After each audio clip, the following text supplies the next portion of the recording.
નમસ્તે, હું જુનાગઢ જિલ્લાના વડાલ ગામેથી, મારું નામ દક્ષાબેન બાબરિયા, ટીમેટ સાથે જુદા જુદા સેક્ટરમાં કામ કરે છે. એમાંથી ફરી એકવાર સારું એવું રિઝલ્ટ મળ્યું છે નીમ પંચાંગણ ટેબ્લેટનું. તો આવો મળીએ બેનને અને એમની જોડે વાત કરીએ. તમારું નામ? ગજરાબેન. તમારું ગામ? કેરાળા. ગજરાબેન, તમે જ્યારે આ વસ્તુ ન વાપરતા એ પહેલા તમને શું તકલીફ હતી? મને તકલીફ હતી ઘણી. શરીરમાં હાંધા દુખતા, હાથ કસો તાવ જેવું રહેતું.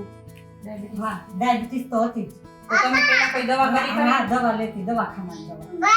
દવાખાનાની દવા કરી તો ફેર પડ્યો? નહીં, મને એમ નથી. તો આ વસ્તુ વાપરવાથી શું ફાયદો મને થયો? ફાયદો થયો કે મને બહુ આનાથી સારું રહેશે અને કોઈ જાતની કઈ વાંધો નથી. હાંધા નથી દુખતા, તાવ જેવું નથી આવતું અને પાચન શક્તિ સારી. ડાયાબિટીસમાં રિપોર્ટ? હા, એમાંય સારું રહે. હા, ઘટી ગઈ છે. ડાયાબિટીસ ઘટી હા, ગઈ છે. ઘટી ગઈ. જોરદાર. જો આ બેનને ડાયાબિટીસમાં, સાંધાના દુખાવામાં, હાર્ટ કર્તનમાં બહુ બધી એવી સારું એવું રિઝલ્ટ મળ્યું છે. તો તમને આ સારું એવું રિઝલ્ટ મળ્યું તો આ વસ્તુ તમે અમને ઘરે ઘરે પહોંચાડવામાં મદદ કરશો? હા, કરી જ ને. શું કામ નહોતું? Thank you ટીમેટ્સ.